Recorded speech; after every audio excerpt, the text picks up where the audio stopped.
بالله من الشيطان الرجيم. بسم الله الرحمن الرحيم. لا حول ولا قوة إلا بالله العلي العظيم. حسبنا الله ونعم الوكيل. نعم المولى ونعم النصير، وبه نستعين، وهو خير ناصر ومعين. وصلى الله على رسوله الكريم حبيب إله العالمين العبد المرتضى والنبي المجتبى الرسول المصطفى سيدنا ونبينا وشفيع ذنوبنا وطبيب نفوسنا ومولانا بالقاسم محمد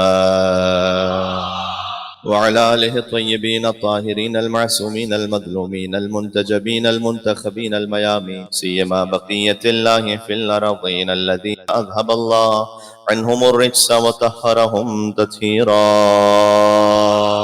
رحمة الله على محبيهم واللعنة الدائمة على أعدائهم أجمعين. بسم الله الرحمن الرحيم. يا أبا عبد الله يا حسين بن علي أيها الشهيد يا ابن رسول الله، يا حجة الله على خلقه، يا سيدنا ومولانا، إنا توجهنا واستشفعنا وتوسلنا بك إلى الله، وقدمناك بين يدي حاجاتنا يا وجيها اشفع لنا عند الله، يا وجيها اشفع لنا عند الله. صلوات بر محمد وعلى. اما بعد فقد قال الله بسم الله الرحمن الرحيم. ومن تبعني فإنه مني ومن عصاني فإنك غفور رحيم. نعرہ الصلوات. مجلس امام حسین علیہ السلام اس حدیث کی عملی تفسیر اور اظہار ہے کہ ایک لمحے کا غور اور تفکر 70 سال کی عبادت سے افضل ہے. کبھی انسان ایک لمحے کے لیے یہاں پر اپنی زندگی میں ریفلیکٹ کر لے تو حدیث رسول کے مطابق 70 سال کی نمازوں سے افضل ہے ایک لمحے کا وہ غور و فکر جو انسان کو اللہ سے قریب کرتے ہیں. اور خود کربلا معلیٰ میں اس کی عالی ترین مثال حضرت حور علیہ السلام. آپ غور فرمائیے کہ چند لمحوں کا وہ غور و فکر ہے، وہ تفکر ہے، وہ انقلاب ہے کہ جو قیامت تک کے لیے حور کو امر کر گئے. میں نے کل آپ سے عرض کیا تھا کہ عندکم ینفد وما عند اللہ باق، جو کچھ تمہارے پاس سے ختم ہو جائے گا اللہ کے پاس سے وہ باقی رہ جائے گا. تو یہ معاملہ فقط مال کا نہیں ہے. کل میں نے وقت کی مثال دی، آپ اپنا وقت یہاں پر صرف کر رہے ہیں، یہ وقت اللہ سبحانہ و تعالیٰ کے لیے قربتاً اللہ، یہ وقت ختم نہیں ہو رہا، یہ وقت باقی رہ جائے گا. اس طریقے سے سب سے بڑی مثال تو اس کی نفس کی ہے، ہمارے اپنی جان، کہ جب یہ خود خالق ہی کے سپرد کر دی تو یہ ختم ہونے والی نہیں ہے، پھر یہ باقی رہنے والی. لہٰذا اللہ سبحانہ و تعالیٰ نے کہا ہے کہ وہ لوگ کہ جو اللہ کی راہ میں مار دیے گئے انہیں مردہ نہ کہو. ایک جگہ کہا لا تحسبن الذین قتلوا فی سبیل اللہ امواتا، کہنا دور کی بات ہے، نہ سمجھو بھی نہیں. لا تحسبن الذین قتلوا فی سبیل اللہ امواتا بل احیاء عند ربہم یرزقون، وہ حیات رکھتے ہیں، اپنے رب کے پاس سے رزق پا رہے ہیں. اب جو اپنے رب کے پاس سے رزق پا رہے ہیں تو اللہ کے متقی بندوں کی پہچان کیا ہے؟ متقی بندوں کی پہچان یہ ہے کہ الذین یؤمنون بالغیب ویقیمون الصلاۃ ومما رزقناہم ینفقون. یہ بالکل قرآن جہاں سے شروع ہوتا ہے، الف لام میم ذالک الکتاب لا ریب فیہ ھدی للمتقین. یہ کتاب ہدایت ہے متقین کے لیے. یہ متقی کون ہے؟ الذین یؤمنون بالغیب، جو غیب پر ایمان رکھتے ہیں، نماز کو قائم کرتے ہیں، اور جو ہم نے انہیں رزق دیا ہے آگے تقسیم کر دیتے. اس کا تعلق فقط دنیا کے معاملات سے آپ کیوں سمجھتے ہیں کہ جنہیں اللہ نے رزق دیا ہے وہ تقسیم کر دیں تو وہ متقی ہے؟ شہید کو بھی اللہ رزق دے رہا ہے، وہ رزق معنوی ہے، وہ رزق معنوی وہ بھی اللہ سبحانہ و تعالیٰ کے اذن سے آگے تقسیم کرتے. لہذا امام حسین علیہ السلام کے ذکر میں معنویت، روحانیت وہ تقسیم ہو رہی ہے، علم تقسیم ہو رہا ہے، تقویٰ تقسیم ہو رہا ہے اور ہوتا رہے گا ہمیشہ کے لیے. اس کا مطلب کیا ہوا؟ اس کا مطلب یہ ہوا کہ ہر شہید زندہ ہے، لیکن سید الشہداء ہے امام حسین، وہ فقط زندہ نہیں ہے، وہ باذن خدا زندگی بانٹنے والے ہیں، وہ باذن پروردگار حیات بانٹنے والے ہیں. جی وہ حیات کے جو انسان کو ہمیشہ کے لیے جاویداں کرتے، زندہ کرتے، ہمیشہ کے لیے اسے امر کرتے. اور اس کی سب سے بڑی مثال حور علیہ السلام کی، میں نے کہا کربلا معلیٰ میں حور علیہ السلام کی مثال ہے. اچھا میں آپ سے گزارش کروں کیونکہ مجھ سے ایک سوال بھی کیا گیا تو اس کا ساتھ میں شاید ہو سکتا ہے کہ جواب بھی آ جائے کہ حور، سوال یہ کیا گیا تھا کہ جب تشریف لائے امام حسین علیہ السلام کے لشکر میں تو پانی لے کر ساتھ میں کیوں نہیں آئے، جبکہ انہیں معلوم تھا کہ امام حسین علیہ السلام اور ان کا خانوادہ 3 دن تک پیاسا ہے، تو کیوں اپنے ساتھ پانی لے کر نہیں آئے. تو اسے آپ اتنا سادہ نہ معاملہ سمجھیں کہ حور جائیں گے اطمینان سے 4000 کا جو پہرا ہے فرات پر وہاں سے پانی لیں گے اور اس کے بعد آہستہ آہستہ ٹہلتے ٹہلتے امام حسین علیہ السلام کے لشکر میں تشریف لے آئیں گے اور کوئی کچھ نہیں ہونے والا. ایسا نہیں تھا معاملہ. یہ جو حور علیہ السلام کا آنا ہے امام حسین علیہ السلام کی طرف، حور ابھی علیہ السلام بنے نہیں ہیں، ابھی آئیں گے تو بنیں گے علیہ السلام. تو یہ خود اتنا ایک ٹرننگ پوائنٹ ہے نا. عاشور کے دن حور کا جو مکالمہ ہے، خیال تو شب عاشور سے شروع ہو چکا ہے کہ یہ کیا ہو رہا ہے، میں نے کہا ایک ریفلیکشن ہے اپنے اندر. پھر عمر سعد سے مکالمہ ہے حور کا، کیونکہ تقریباً صبح عاشور تک ابھی طے نہیں ہے کہ باقاعدہ جنگ ہوگی پوری اور امام حسین علیہ السلام کو شہید کیا جائے گا. یعنی اس وقت تک نہیں چھوڑیں گے جب تک حسین کا سر نہ قلم کریں. اس وقت تک ابھی اتنا کلیئر نہیں ہے معاملہ، بہتوں کو یقین نہیں کہ اس حد تک جائے گا معاملہ. تو حور نے فائنلی گویا حور نے پوچھا عمر سعد سے کہ کیا واقعی جنگ ہونے والی ہے. یعنی اب تک یہ خیال ہے کہ شاید کسی طریقے سے معاملہ امام حسین السلام کو فرض کیے چھوڑ دیا جائے کہ آپ مدینہ چلے جائیں، کوئی اور بیچ پہ سیٹلمنٹ ایسا ہو جائے کہ آخر جنگ تک اور قتل امام حسین تک معاملہ نہ جائے. تو کیا جنگ ہونے والی ہے؟ عمر سعد نے کہا کہ ہاں اب تو ایسی جنگ ہوگی کہ ہاتھ کٹ کٹ کے گریں گے اور سر کٹ کٹ کے اڑیں گے. اور نے کہا جانے کیوں نہیں دیتے مدینہ، کیونکہ امام حسین علیہ السلام نے فرمایا تھا یہ کہ مجھ سے بیعت اٹھا لو میں مدینہ واپس چلا جاتا. تو عمر سعد نے ایک ایکسکیوز پیش کیا کہ میں تو چھوڑ دوں مجھے مسئلہ نہیں ہے، وہ گورنر راضی نہیں. یعنی ابن زیاد کتنے غلط کام جو نا ہم اس طرح سے کر رہے ہوتے ہیں، مجھے تو مسئلہ نہیں لیکن وہ نہیں مان، مجھے تو مسئلہ نہیں بیوی نہیں مان رہی، مجھے تو مسئلہ نہیں شوہر نہیں مان رہا. تو اس نے کہا وہ نہیں مان رہا. تو اس وقت حور کو ایسا لگا اچھا اس کا مطلب یہ ہے کہ جنگ ہونے والی ہے. تو حور علیہ السلام نے بس وہاں لشکر کے کمانڈر ہیں وہ، انہوں نے چلنا شروع کیا. بہت غور کی جگہ میں ایک بہت اہم بات آپ خدمت عرض کرنے لگا ہوں. وہاں پر قرہ ابن قیس نام کا ایک اور شخص ہے کہ جو یزیدی فوج کے کمانڈرز میں سے ایک اور ہے. قرہ ابن قیس سے حور نے پوچھا کہ تمہارے گھوڑے نے پانی پیا ہے کیا؟ تو قرہ ابن قیس کہتے ہیں کہ وہ کہتا ہے مجھے یہ کیوں پوچھ رہا ہے، یہ سمجھ نہیں آیا اسے کہ کیا مطلب ہے کہ میں کہہ رہا ہوں تمہارے گھوڑے نے پانی پیا ہے کیا. کہتے ہیں یہ کیا سوال ہے. اب حور علیہ السلام گویا اسے بھی ایک بیدار کر رہے ہیں کہ تمہارے گھوڑے نے پانی پیا ہے تو حسین کے بچوں نے تو نہیں پیا. یہاں پانی لانا خود یہ وہ معاملہ نہیں ہے کہ حور پانی لے کے آ جائیں گے. اس کے بعد حور نے سر جھکا کر چلنا شروع کیا. ایک اور شخص کا نام تاریخ میں لکھا ہوا ہے، اوس کا بیٹا ہے وہ. انہوں نے یہ سوچا کہ حور جا رہے ہیں حسین پر حملہ کرنے. کوئی سوچ بھی نہیں سکتا کہ ہمارے ساتھ کی فوج کا ایک کمانڈر یہاں سے چھوڑ کے وہاں جا رہا ہے. یعنی واقعا کیا ابا عبداللہ الحسین علیہ السلام کی شخصیت. 30,000 کے لشکر میں سے تقریباً 30 کا عدد تو لکھا ہوا ہے کہ فقط حور نہیں ہے جو وہاں سے چھوڑ کر امام حسین کے پاس آئے، جبکہ انہیں معلوم ہے کہ شہادت یقینی ہے. اور 72 میں سے کوئی ایک بھی نہیں گیا وہاں 30,000 کے لشکر. اس طرح سے نہیں ہوا. انہوں نے چلنا شروع کیا تو اس اوس کے بیٹے نے کہا کہ اچھا حور آ کے حملہ کر رہے ہو جا کے. تو حور نے چلتے چلتے ایک ایسا فقرہ کہا جو ہمارے لیے زندگی بھر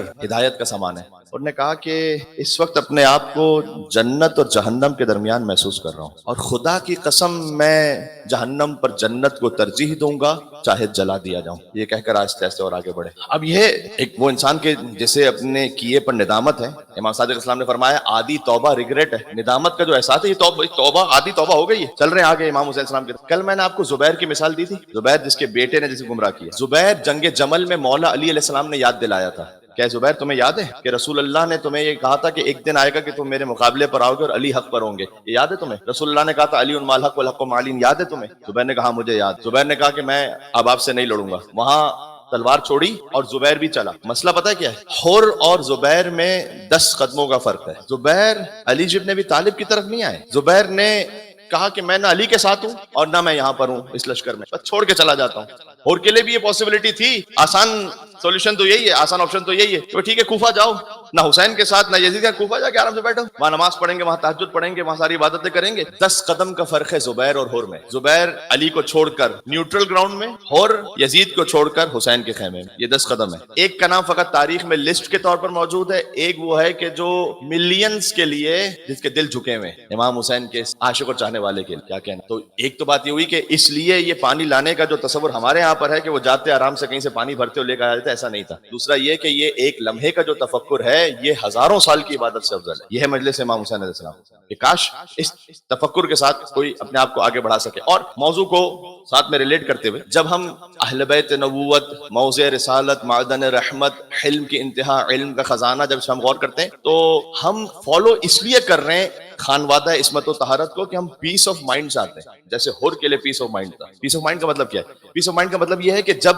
میں کسی کو فالو کر رہا ہوں تو مجھے اپنے ذہن میں کہیں پہ بھی کوئی ڈاؤٹ نہ ہو کہ کیا اس نے کہیں کوئی غلطی تو نہیں کی تھی کبھی زندگی میں. کیونکہ انسان حیوان نقال ہے. حیوان نقال یعنی وہ حیوان ہے کہ جو کاپی کرتا ہے. بچہ وہ آپ کے یہاں پر اردو کیوں بولتا ہے اور انگلینڈ میں انگلش کیوں بولتا ہے؟ اس لیے کہ بچہ کاپی کر رہا ہے. تو دیکھ رہا ہے وہ کاپی کر رہا ہے. انسان حیوان نقال ہے. اگر ہم حیوان نقال ہیں یعنی ہم کاپی کرنے والے اینیمل ہیں, اللہ تعالیٰ نے اس طرح خلق کیا ہے, تو ہمیں کوئی ایسا رول ماڈل چاہیے کہ جہاں پر جس کو ہم کاپی کر رہے ہیں تو ذہن میں ہلکا سا بھی ڈاؤٹ نہ آئے کہ یہاں پر کوئی خطا کا امکان تو نہیں ہے. تو نہ خطا کا امکان ہے, نہ ہزیان ہے, نہ نسیان ہے, نہ ترک اولا ہے, عصمت مطلقہ ہے. اس لیے ہمارا دل مطمئن ہے. اس لیے جب ہم کہتے ہیں امام علی, اس لیے ہم کہتے ہیں امام حسن, امام حسین, مثلا امام جعفر صادق علیہ السلام. ایک مل کے صلوات بھیجے گا. میں آپ کو ایک بات عرض کرتا ہوں, اللہم صلی علی. تو مسلمانوں کے پاس اپنے اپنے طور پر فقہ کے اور علوم کے امام ہیں. مثلا امام ابو حنیفہ, انہیں بھی امام کہا جاتا ہے. کتاب البخاری جنہوں نے لکھی, امام بخاری ان کو کہتے ہیں, وہ بھی امام کہے جاتے ہیں. اس میں صحیح غلط کی حق باطل کی بات نہیں کر رہا, لیکن انہیں امام کہا جاتا ہے. امام بخاری, امام ابو حنیفہ,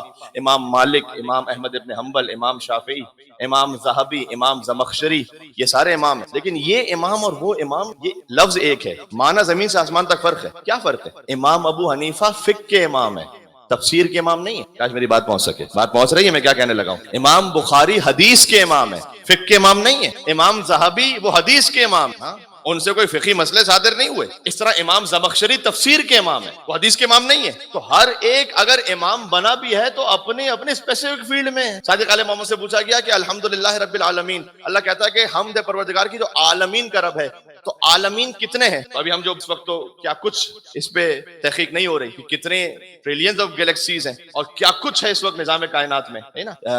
یونیورس بھی کہنا غلط ہے, کہتے ہیں ملٹی ورس کہیں, اب آپ یونیورس نہ کہیں. تو عالمین, کتنے عالمین ہیں؟ امام نے کہا 12,000 عالمین ہیں, اور ہم 12,000 عالمین پر اللہ کی طرف سے حجت ہیں, لہٰذا ہم امام ہیں. یہ فرق ہے. صادق الاسلام فقط فقہ کے امام نہیں ہے, یا ایسا نہیں خالی ہم تفسیر لیں گے ان سے. ہم صادق الاسلام وہ ہیں کہ جن سے آپ مثال کے طور پر, چونکہ ہم منسوب امام صادق علیہ السلام سے, اس لیے میں ان کی مثال دے رہا ہوں, ورنہ تمام ائمہ اسی طرح سے. ہمارا مختصر تعارف کیا ہے؟ تو آپ سے پوچھے کہ who are you, ہم کہیں گے ہم بندے اللہ کے ہیں, امتی مصطفیٰ کے ہیں, شیعہ علی کے ہیں, عزادار حسین کے ہیں, منتظر امام زمانہ کے ہیں, مذہب جعفری ہے. یہ ہمارا انٹروڈکشن ہے. تو یہ جو مذہب جعفری ہے کا مطلب کیا ہے؟ مذہب جعفری کا مطلب خالی فقہ میں امام صادق علیہ السلام کی پیروی کرنے والے ہیں نہیں. یہ زیادہ گواز جاری ہے, میں آپ کی خدمت میں عرض کرنا چاہتا ہوں. عرش سے لے کر فرش تک مجھے یقین فرمائیے گا کوئی ایسا موضوع نہیں ہے کہ جس پر قال الباقر اور قال صادق پر آپ کو رہنمائی نہ ملے. لے کر آئیے, چاہے وہ فقہ تو بہت ہی معروف ہے, چاہے وہ توحید پروردگار کے معاملات ہوں, عدالت کا معاملہ ہو, نبوت اور رسالت و قیامت کے معاملات ہوں, نماز و روزہ و حج و زکات و خمس و جہاد کے سلسلے میں احادیث و امام کائنات کے نظام کے بارے میں ہو, جنت ہو, جہنم ہو, ملائکہ ہو, شب قدر ہو, زیارت امام حسین علیہ السلام وہ تعلیم فرمائی امام صادق علیہ السلام, زیارت عاشورہ تعلیم کرتا ہے امام محمد باقر علیہ السلام, امام جعفر علیہ السلام, دعائیں ہوں. ابھی محرم الحرام سے پہلے ایک واقعہ پیش آیا تھا گریس میں, تقریباً 300 پاکستانی ڈوب گئے. وہ جا رہے تھے, کشتی ڈوب گئے. وہ اب ظاہر ہے کہ جو گئے ہیں چاہے وہ انلیگل جا رہے تھے, میں اس پہ اس لیے کمنٹ نہیں کروں گا کہ بہرحال وہ دنیا سے چلے گئے تو کیا کہا جائے, کوئی مجبوری ہوگی کہ بیچارے جا رہے ہوں گے, تو ہمارا سسٹم ہے یہاں پر. لیکن آپ اس پہ تصور کریں گے, صادق علیہ محمد نے ایک دعا ایسی سکھائی ہے کہ پروردگار میرا رزق تو مجھے وہیں پر دینا جہاں میں رہ رہا ہوں. 1400 سال پہلے امام نے دعا سکھائی ہے کہ پروردگار مجھے کہیں ایسی جگہ نہ لے جانا, یا اللہ. تو یہ امام علیہ السلام کی دعائیں, یہ آج کی زندہ دعائیں. میں آپ کو دعا پڑھ کے سناتا ہوں, نماز عشاء کی تاخیرات کے بعد اسے پڑھ کر دیکھیں, آپ کو مفازل جنان میں دعا ملے گی. اللہم انہ لیس لی علم بموضع رزقی وانما اطلبہ بخطرات تخطر علی قلبی فاجل فی طلبہ البلدان فانا فی مطالب کالحیران لا ادری فی سہل وفی جبل فی ارض فی سماء فی بر فی بحر وعلی یدی من ومن قبل من وقد علمت ان علمہ عندک واسبابہ بیدک وانت الذی تقسمہ بلطفک وتسببہ بفضلک. اللہم فصل علی محمد وآلہ واجعل یا رب رزقک لی واسعا ومطلبہ سعلا ومأخذہ قریبا ولا تعننی بطلب ما لم تقدر لی فیہ رزقا فإنک غنی عن عذابی وانا فقیر الی رحمتک وصل علی محمد وآلہ وجود العبدک بفضلک انک ذو فضل عظیم. یہ دعا ہے. صادق علیہ محمد السلام پر ایک مل کے صلوات بھیجے گا محمد وآلہ محمد پر. کیا مطلب؟ میں کہا نا پیس آف مائنڈ چاہیے ہمیں جب ہم جس کو فالو کر رہے ہیں کہ جو میری مشکل ہو وہاں سے حل ہو سکے. امام کہتے ہیں پروردگار اللہم انہ لیس لی علم بموضع رزقی, پروردگار مجھے نہیں معلوم کہ تو نے میرا رزق کس جگہ لکھا ہوا ہے. کتنے ایسے لوگ ہوتے ہیں کہ جو جاتے ہیں مائگریشن کر کے کسی جگہ پر, نہیں بات بن پاتی. اللہم انہ لیس لی علم بموضع رزقی وانما اطلبہ بخطرات تخطر علی قلبی, میں اپنے رزق کو تلاش کر رہا ہوں لیکن میرے دل میں ڈاؤٹس ہیں, ذہن میں ڈاؤٹس ہیں. تخطر علی قلبی فاجل فی طلبہ البلدان, تو اس خاطر ہے کہ میں کبھی کسی ایک شہر میں ہوں، کبھی دوسرے شہر میں ہوں، رزق تلاش کر رہا ہوں. واجول فی طلب البلدان وانا فیما انا طالب کالحیران، اور میں ڈاؤٹ میں آ کر رزق تلاش کر رہا ہوں. یہ امام صاحب ہمیں سکھلانے کے لیے کہتے ہیں، ڈاؤٹ میں آ کر رزق تلاش کر رہا ہوں، اس کام میں ہاتھ ڈالوں، یہ کام کروں، وہ کام کروں. ہمیں کتنے ویسٹ میں لوگ ایسے ملتے ہیں، اسٹوڈنٹس آتے ہیں، اب وہ آتے ہیں، انہوں نے ظاہر ہے تھوڑا سا فائنینس بھی خرچ کیا ہے، آگے اتنی محنت بھی کی ہے، گھر والوں سے دور بھی رہے، انہوں نے 4 سال 5 سال ایک فیلڈ میں اسٹڈی کی اور وہ چاہتے تھے کہ آگے ان کا فیوچر بن جائے. پتہ چلا 4-5 سال بعد وہ فیلڈ ہی بند ہو گئی. امام علیہ السلام نے اس میں دعا ارشاد فرمائی ہوئی ہے، ذرا سنیے گا. ابھی آج کل کتنی فیلڈ ایسی ہیں کہ آرٹیفیشل انٹیلیجنس کہہ رہے ہیں کہ پتہ نہیں کون سی جاب رہے گی کون سی نہیں رہے گی. یو ڈونٹ نو، کیونکہ آرٹیفیشل انٹیلیجنس سے پوری دنیا میں آ رہی ہے بہت سارے کام. اب ضروری ہے کہ ڈاکٹر کے پاس آپ جائیے، اس لیے کہ آرٹیفیشل انٹیلیجنس سے اس کے پاس 2 لاکھ ڈاکٹرز کی معلومات ہیں ایک ساتھ. تو کسی نے کہا کہ آرٹیفیشل انٹیلیجنس میں وہ ساری جابس ختم ہو جائیں گی کہ جس میں انٹیلیجنس کی ضرورت ہے. سامنے کسی نے کہا کیا مطلب ہے تمہارا؟ کہ بس تمہاری جاب باقی رہے گی. تو آرٹیفیشل انٹیلیجنس میں بہت ساری جابس کا پتہ نہیں ہے کہ کیا ہوگا. امام اسلام نے کیا کہا؟ پروردگار انہ لیس العلم بمعوذ رزقی فانا انما اطلبوا بقطرات تخطر على قلبي فاجل في طلب البدن فانا فيما انا طالب كالحيران لا ادري في سهل هو ام في جبل. مجھے نہیں معلوم تو نے میرا رزق وادیوں میں لکھا ہے پہاڑوں پہ لکھا ہے. کون اس وقت جانتا تھا کہ پہاڑوں میں بھی کوئی رزق ہے؟ ہم فی ارض ہم فی سما، زمین میں لکھا ہے آسمانوں میں لکھا ہے. کون جانتا تھا کہ آسمانوں پر بھی رزق کے سارے معاملات؟ کیا کچھ نہیں ہے آسمانوں. وعلی یدی من ومن قبل من، تو نے میرا رزق کس کے ہاتھ سے لکھا ہے، کس ذریعے سے لکھا ہے. لیکن میں اتنا جانتا ہوں، انما علمت، میں اتنا جانتا ہوں کہ تو اسے جانتا ہے. میں اسے نہیں جانتا کہ کہاں سے میرا رزق آنے والا ہے، تو جانتا ہے کہ کہاں سے میرا رزق آنے والا ہے. تو جانتا ہے کہ یہ کس کے ہاتھ سے ہے، کتنا ہے. وانت الذی تقسمہ بلطفک، تو تقسیم کرتا ہے اپنے لطف و کرم سے. وتسببہ برحمتک، اس کے اسباب بھی تو فراہم کرتا ہے اپنی رحمت سے. اب امام علیہ السلام نے یہاں پر ایک بات سمجھائی ہے کہ دیکھو جب رزق کی بات کرو نا اللہ سبحانہ وتعالیٰ سے، تو خالی مادیات میں غرق ہو کر یہ نہ سوچو کہ میں پیسہ کہاں سے آئے گا. اللہم فصل علی محمد وآلہ، سب سے پہلے محمد اور آل محمد علیہ السلام پر درود بھیجو تاکہ تمہاری نگاہ اللہم صلی علی محمد وآل محمد، تاکہ تمہاری نگاہ فقط اسباب پہ نہ رہے، مسبب الاسباب تک جائے وہاں تک. اللہم صلی علی محمد وآلہ وجعل یا رب رزقک لی واسعا، اور میں تجھ سے دعا کر رہا ہوں کہ پروردگار سب سے پہلے تو میرا رزق وسیع کر دے. یہ دعا آپ کو کامن ملے گی. وجعل یا رب رزقک لی واسعا ومطلبہ سہلا، اس کا حاصل کرنا میرے لیے آسان بنا دے. آپ دیکھتے ہیں بعض لوگ ہوتے ہیں بہت زیادہ ایفرٹ کرتے ہیں لیکن حاصل نہیں ہو رہا. اب کچھ لوگوں کے اللہ تعالیٰ نے آسان رکھا ہے معاملہ، تھوڑی سی ایفرٹ میں معاملات بہت حل ہو جاتے ہیں. مطلب اسالہ، امام نے کہا کہ پروردگار تو میرے لیے اس کو آسان بنانا. وماخذہ قریبا، بہت دور نہ جانا پڑے مجھے، جہاں میں رہ رہا ہوں قریب ہی میرا رزق دینا. پھر امام نے کہا ولا تعننی بطلب ما لم تقدر لی فیہ رزقا، اور پروردگار مجھے اس کام کی زحمت میں نہ مبتلا کر دینا کہ جہاں سے تو نے میرا رزق لکھا ہوا ہی نہیں. آپ نے ایک فیلڈ شروع کی برادر، وہاں سے رزق ہے ہی نہیں. آپ نے فیکٹری لگا برادر، وہاں سے رزق ہے ہی نہیں، سب کو ڈوب گیا. مجھے بتلائیے کہ ایسا کون کامل امام ہے لے کر آئے کوئی. خالی نہج البلاغہ کے خطبات کی بات نہیں ہے، خالی صحیفہ سجادیہ کی دعاؤں کی بات نہیں. آپ جس امام کا کلام اٹھا کے دیکھ، میں نے آپ سے شاید گزشتہ سال یہ جملہ کہا تھا اور اسی کی تفصیل میں ترتیب میں آگے جا رہا ہوں کہ جو ہمارے پاس ائمہ علیہ السلام کے معارف کا خزانہ ہے، ہم توحید میں، نبوت اور رسالت اور قیامت میں تمام مسلمانوں کے ساتھ مشترک ہیں. لیکن یہ فقط ہیڈ لائن کی حد تک ہے، ورنہ میں آپ سے بہت اطمینان سے کہہ رہا ہوں کہ مثال کے طور پر کتاب البخاری کی توحید کچھ اور ہے اور نہج البلاغہ کی توحید کچھ اور ہے. کوئی ایک نہیں ہے توحید. یہاں پر توحید نہج البلاغہ کی الحمدللہ الذی لا یبلغ مدحتہ القائلون ولا یحصی نعمہ العادون ولا یؤدی حقہ المجتہدون الذی لیس لصفۃ حد محدود ولا نعت موجود ولا وقت معدود ولا اجل ممدود. امیر المومنین پہلا خطبہ نہج البلاغہ. لائے کوئی ایسا کلام اللہ سبحانہ وتعالیٰ کی معرفت کے لیے، میں اپنی پیشانی جھکا دوں گا اس در پر. لے کر آئیے. کسی نے اللہ کو ایسے سمجھایا ہو، کسی نے اللہ سبحانہ وتعالیٰ کو ایسے سمجھایا ہو. میرے پاس تفصیل میں جانے کا وقت نہیں کہ میں ایک ایک بات کا ترجمہ کروں. نہج البلاغہ کا پہلے ہی خطبہ، چلیں ایک چھوٹا سا ہوم ورک یہ ہوگا کہ آپ جا کر پہلے ہی خطبہ کھولیے گا اور دیکھیے گا کہ ابتدائی 4 فقروں میں امام علیہ السلام نے کیا فرمایا ہے. اس لیے کہ امام علیہ السلام کی معرفت اللہ سبحانہ وتعالیٰ سے بلا فصل ہے. ذرا غور کیجیے گا میں نے کیا کہا. ہم اللہ کو پہچانتے ہیں اس لیے کہ سورج کو دیکھا، چاند کو دیکھا، درخت کو دیکھا، اپنے ساتھ زندگی کے واقعات کو دیکھا، پھر اللہ کو پہچانا. امام علیہ السلام کے ساتھ ایسا نہیں ہے. جب ائمہ کے نور کو اللہ نے خلق کیا تو اللہ کی کوئی اور مخلوق ہی نہیں تھی، صرف وہ تھے اور اللہ ہے. اب کس کے ذریعے اللہ کو پہچانے؟ لہٰذا اب عبداللہ الحسین دعا عرفہ میں فرماتے ہیں کہ متی غبت حتی تحتاج الی دلیل،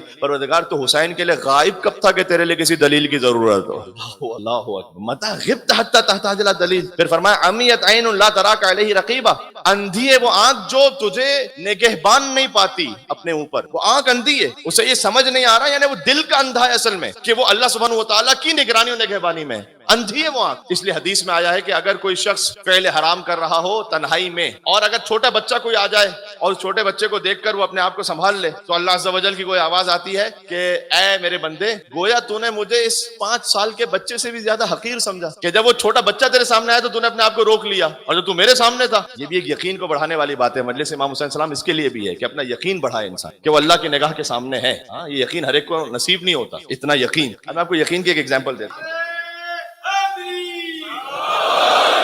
مولانا صاحب، یہ یقین کی کیا بات ہے؟ یقین کا مطلب پتہ کیا ہے؟ اللہ پر یقین. ایک شخص تھا، ایک بلڈنگ سے دوسری بلڈنگ تک روپ ہے اور اس روپ پہ چل کے جا رہا ہے. اس نے اپنے اوپر بیٹے کو بٹھایا ہوا، اپنے ایک جگہ دوسری جگہ پہنچا، بیٹے کو بٹھا کے، تو ظاہر سی بات ہے کہ وہاں پہنچ کے سب نے کلیپنگ کی، سیلفیاں لی اس کے ساتھ. کیا ہی بات ہے بھائی آپ. تو اس نے کہا کہ کیا آپ سب کو یقین ہے کہ میں اب دوبارہ یہاں سے اس روپ پہ جا سکتا ہوں دوسری بلڈنگ پر؟ انہوں نے کہا ہاں ہمیں یقین ہے، جا سکتے ہیں آپ، ہم نے دیکھا ہے. اب پھر تم میں کون ہے جو میرے کندھے پہ بیٹھنے کو تیار ہے؟ دیکھنا اور ہے، یقین ہونا اور ہے. ہم نے ایک بات کو کہہ دیا، دیکھ لیا، ہاں ہاں ایسا ہی ہے. جب پڑھتی ہے پہ پتہ چلتا کون ہے کندھے پہ بیٹھنے کو تیار ہے. چلو نو بڈی. کیا کہنا جس امام کے آپ ماننے والے ہیں. مولانا کا لو کشف الغطا لمزددت یقینا. اگر علی کے نگاہوں سے حجاب ہٹ جائیں تو علی کا یقین اس منزل پر ہے کہ اب یقین میں اضافہ ہونے کی گنجائش بچی نہیں ہے. سبحان اللہ. سن سب نے رکھا ہے کہ مثلا اگر اس حرام کو چھوڑ دو گے تو اللہ رزق بڑھائے گا. یقین کس کو ہے؟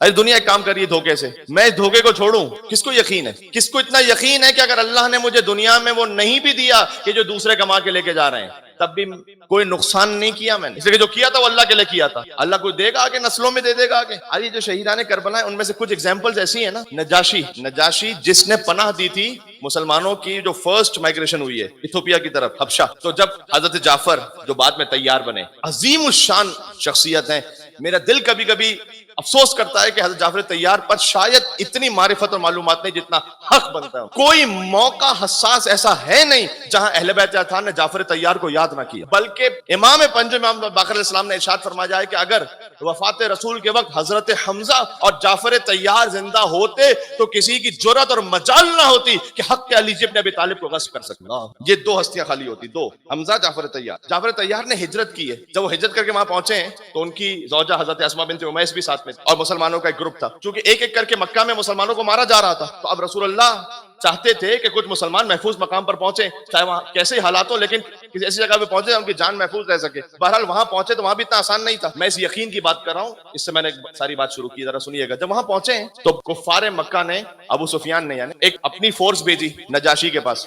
نجاشی حبشہ کا بادشاہ ہے اور یہ لوگ یہاں کے حاکم ہیں، اس لیے کہ ان کے پاس حج کے امور ہیں اور مکہ کی کنٹرول ان کے پاس ہے. تو انہوں نے بھیجا، اس میں یہ عمرو ابن عاص اس کا نام بھی آتا ہے، اس کے باپ کا نام آتا ہے، کہ یہ لوگ گئے تھے کافروں کی طرف سے نجاشی سے کہنے کہ اس ہمیں واپس کرو، یہ سارے جو آئے نا تمہیں مسلمان میں واپس کرو. بہرحال وہاں پر پہنچنے کے بعد نجاشی نے دونوں کی بات سنی. تفصیل میں اس وقت میں نہیں جا سکتا.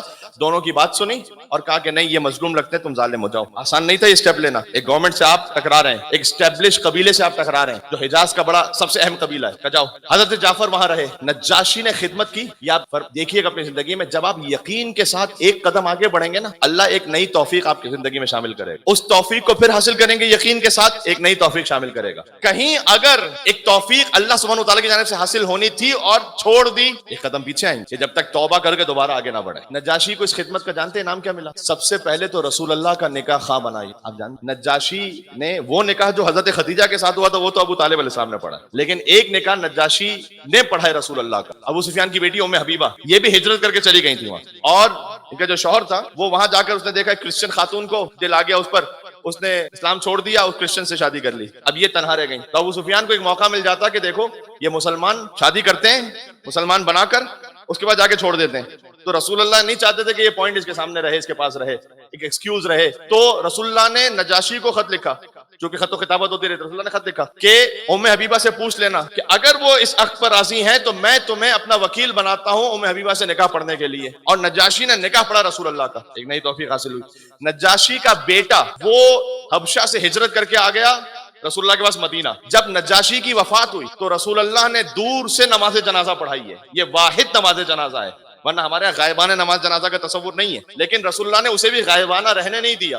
اس لیے کہ مدینہ سے باہر نکلے، اصحاب کو جمع کیا کہ نجاشی حبشہ میں مر گیا، میں پڑھاؤں گا اس کا جنازہ، حکم خدا سے ساری زمینیں نیچے ہو گئی، حبشہ کی زمین اوپر ہو گئی، نجاشی کا جنازہ نظر آنے لگا، اللہ اکبر، اور یہ غائبانہ پھر نہیں رہی، گویا حضور کے ساتھ نماز جنازہ ہو گئی، حضور کے ساتھ حاضری میں نماز جنازہ ہوئی۔ وہاں حبشہ سے لوگ آئے نجاشی کے بیٹے کے پاس جو مدینہ میں تھا، کہ اب تمہارے باپ کا انتقال ہو گیا، چلو حبشہ کے بادشاہ تم ہو۔ اس نے کہا مجھے کسی بھی سرزمین کی بادشاہی سے زیادہ عزیز رسول اللہ کی خدمت میں گزارا ہوا ایک لمحہ ہے۔ جہاں سے بات شروع ہوئی تھی، ایک لمحے کا غور و فکر ہزاروں سال کی عبادت سے افضل ہے۔ ایک لمحہ ہے بس، وہ جو رسول اللہ کے ساتھ گزارا وہ افضل ہے وہاں کی بادشاہی سے۔ بادشاہی چھوڑی، تخت و تاج ٹھکرا دیا، اب نئی توفیق کیا دے گا اللہ آگے۔ اس کا جو بیٹا ہے یعنی نجاشی کا پوتا، وہ ابا عبداللہ الحسین علیہ السلام کے ساتھ شہیدان کربلا میں سے مل گئی، معراج ہو گیا، آخریت تک پہنچ گیا۔ اس کا مطلب یہ ہے کہ اگر آپ دنیا کے کسی معاملے میں کوئی چیز مس کر رہے ہیں لیکن ہے نیت قربتاً اللہ، تو اللہ ایسے جانے دے گا کیا؟ کیا آپ کی اولاد میں آپ کو نہیں دکھائے گا؟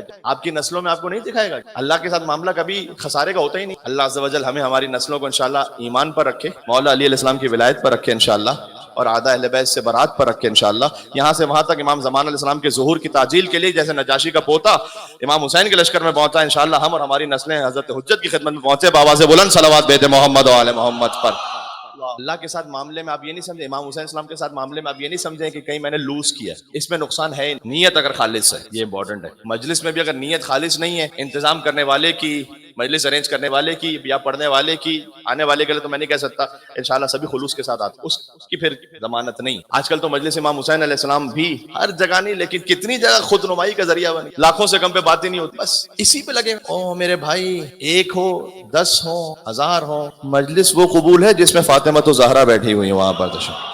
یہ کب سے افتخار ہونے لگا؟ اللہ ہوا، تو اپنے ڈائریکشن کو ٹھیک کرنا چاہیے۔ مجلس امام حسین علیہ السلام 5 لوگوں میں مجلس ہے، 5 نہیں ہے، میں اکیلا بیٹھا ہوں، آپ نے گریا کیا یا حسین کہاں آنکھوں سے آنسو گرے، ہو گئی مجلس۔ اللہ تعالیٰ نے امام حسین السلام کے ساتھ معاملہ بہت سادہ رکھا ہے، پیچیدہ نہیں رکھا ہے۔ پانی دیکھو، امام حسین کی پیاس کو یاد کرو، آنسو بھائی السلام علیکم ابا عبداللہ، ہو گئی مجلس۔ کیوں ہمیں بیک ٹو دا بیسکس ہونے کی ضرورت ہے، کیوں ہم اس بنیادی ترین نعمت جو خلوص ہے، جہاں پر خود نمائی نہیں، جہاں انا ختم ہے، اس کی عالی ترین مثال، میں تھوڑا سا دور ہوں بھی منزل مصائب سے، لیکن میں آپ کو چاروں کے خود اور آپ ہم ترتیب میں ایک ساتھ سفر کرتے رہیں۔ اگر یقین کی بات دیکھنی ہے تو عالی ترین کربلا میں مثال خود شریکت الحسین بی بی زینب سلام اللہ علیہ، اپنے بچوں کو قربان کرتے ہوئے۔ شہزادی زینب سلام اللہ علیہ وہ ہیں کہ جن کے لیے بعد میں ائمہ نے ایگزامپلس دی ہیں، امام نے کیسے، میں چونکہ ائمہ کا ذکر کل میں نے امام محمد تقی علیہ السلام کا کچھ ذکر کیا تھا، آج امام جعفر صادق علیہ السلام کا ذکر ہو گیا، میں چاہوں گا کہ ان مجالس میں ائمہ علیہ السلام کا ذکر بھی ہوتا رہے۔ تو ساتھ میں ایک اور امام ہیں جن کا ذکر کر رہا ہوں، ہمارے زمانے کے امام کے والد امام حسن عسکری علیہ السلام، ان کی والدہ تھی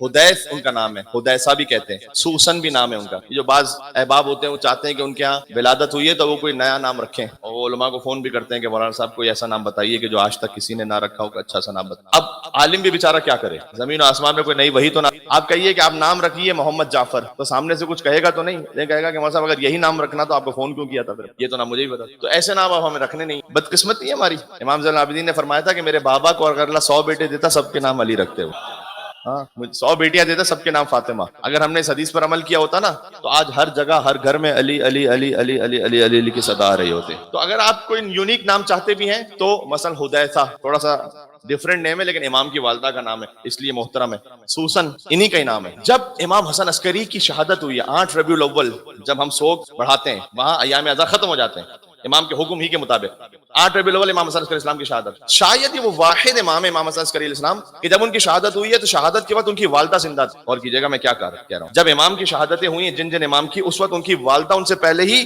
پردہ فرما چکی تھی، لیکن امام حسن عسکری وہ ہیں کہ جن کی والدہ زندہ تھیں امام حسن عسکری کی شہادت کے وقت۔ جب شہادت ہو گئی، اب امام زمانہ پردہ غیبت میں 5 سال کا سن ہے، تو احمد ابن ابراہیم نے کہا کہ میں نے پوچھا بی بی حکیمہ خاتون سے۔ حکیمہ خاتون کون ہے؟ جو امام محمد تقی کی بیٹی ہیں، جو سامرا کی زیارت پر جا چکے ہیں، ان کے تو ذہن میں ہے۔ ایک ذری میں امام علی نقی، امام حسن عسکری، بی بی نرجس خاتون، بی بی حکیمہ خاتون۔ بی بی حکیمہ خاتون کا امامت سے وہی رشتہ جو بی بی زینب سلام اللہ علیہ کا رشتہ ہے، یعنی ایک امام کی بیٹی ہے، ایک امام کی بہن ہے، ایک امام کی پھوپھی ہے۔ امام محمد تقی کی بیٹی ہے بی بی حکیمہ خاتون، امام علی نقی کی بہن ہے، امام حسن عسکری کی پھوپھی ہے۔ بی بی حکیمہ خاتون سے یہ وہی خاتون ہے کہ جب امام زمانہ کی ولادت کی منزل قریب تھی تو امام حسن عسکری نے اپنی پھوپھی کو روک لیا تھا کہ آپ مددگار رہیے گا بی بی نرجس خاتون۔ تو جب امام حسن عسکری کی شہادت ہو گئی تو احمد ابن ابراہیم نے حکیمہ خاتون